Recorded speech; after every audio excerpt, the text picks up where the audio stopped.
Today we would like to talk about the dark side of Japan. So, I was born in Japan, but I was not very happy in Japan. So, eventually I escaped Japan and I moved to the United States. So, today I would like to talk about why I decided to escape Japan. So, it is my personal experience. So, it's not gonna apply to everyone. It's just my personality and a lot of things that's related to my own family. So first of all, I started planning to escape from Japan when I was 12 years old. And I actually finally left Japan when I was 20 years old. So it took me 8 years of preparation to leave. But one of the main reasons why I left Japan is because of the gender inequality. So in Japan, especially when I grew up back in 70s and 80s, and also I'm from a countryside, so things were very conservative. So female were expected to be in the kitchen and cook, clean, and do everything around the house, and we were supposed to keep our mouths shut and completely submit to the husband. So the example of it is that my mother was a school teacher and my father was also a school teacher, which is very rare that both of them worked. But she worked full time and she comes home and she did everything around the house, cooking, cleaning, 100% everything. And my dad also asked for tea, newspaper, and bring me whatever, when he just sat on his ass watching TV while my mom was in the kitchen cooking and do everything around the house. She even prepared his pants. She put belt around his pants so that he could just put a pants on and the belt was already on his pants kind of thing. So, they made the exact same amount of money. It's not like my dad was the sole breadwinner, but they both worked, made the exact same amount of money, but my mom had another full-time job, which is to come home and do everything around the house, raise 2 kids, me and my brother.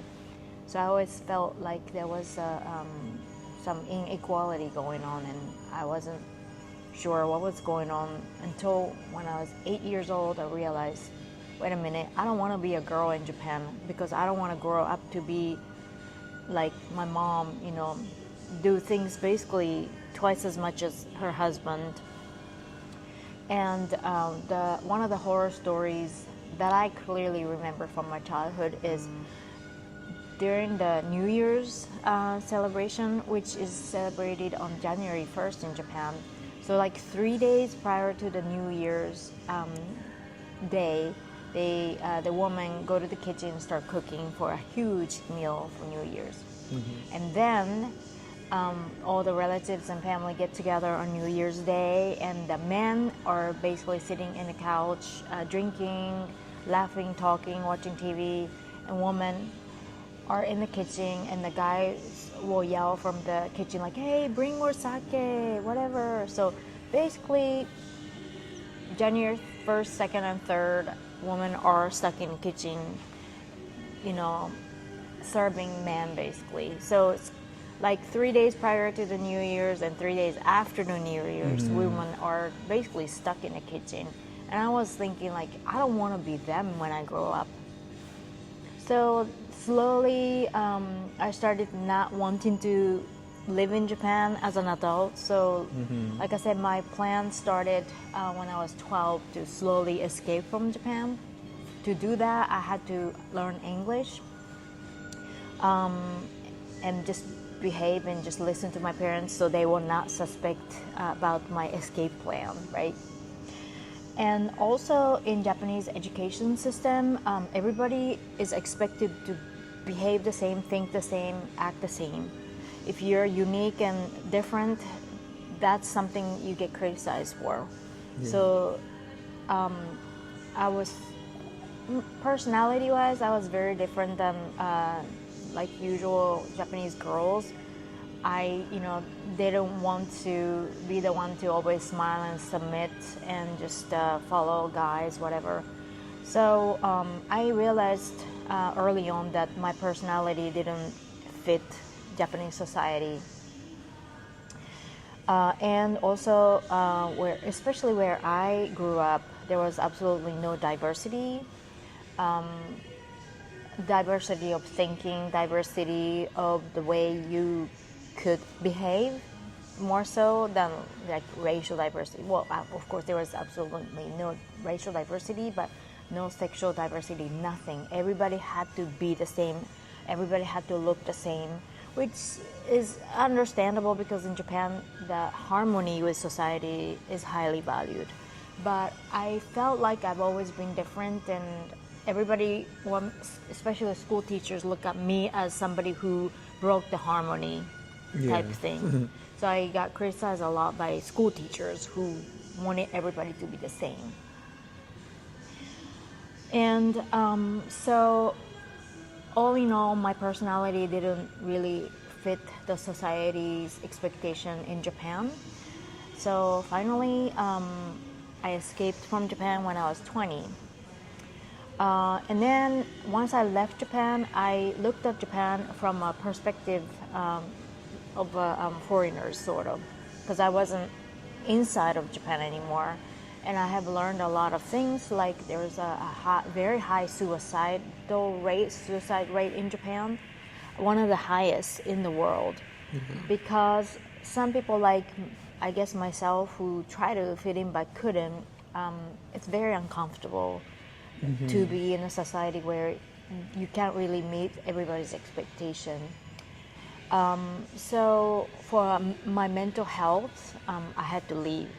It was a matter of life or death, I guess, because if I was to stay in Japan and try to fit in but I couldn't, then I could have easily been one of those people who would go inside of the Mount Fuji, the suicide mountain, and then hung themselves to death.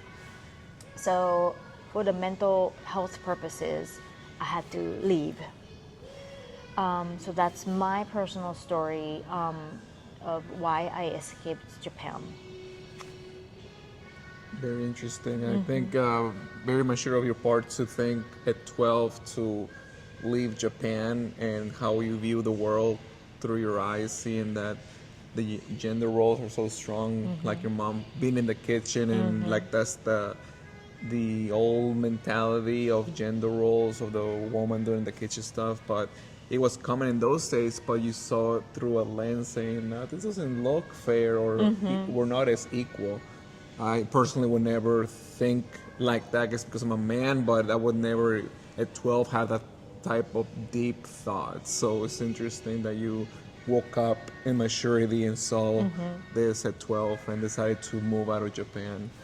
And then, so after I left Japan, I moved to the States, went to college, got my college degree there, and I got a job at a big corporation, and ended up making a decent living, pretty good living, and I was able to retire very early. Now we're in Thailand. Only because I went to US, I felt like I was given a very good opportunity to be somehow successful in business, to invest money and all that. So, and then I reached my FIRE goal in my late 40s. So only in the United States that would have been possible that I made it this far. So I really feel like it was a good move for me to leave Japan and then move to where I could blossom and be myself and just be happy with who I am. So that's my life story, and that is why I had to leave Japan. Very interesting. And yeah, you flourish more in the US than you would ever in Japan. Correct. So yeah, you got very good opportunities in the US. And Yes. yeah, your life, you became more successful. Yes. So I think my 20-year-old me or 12-year-old me that I thought of leaving and started the preparation of leaving. So I'm glad I left. That's good. So thank you so much for watching. Thank you for watching. Till next time. Bye. Peace. Bye-bye. Bye.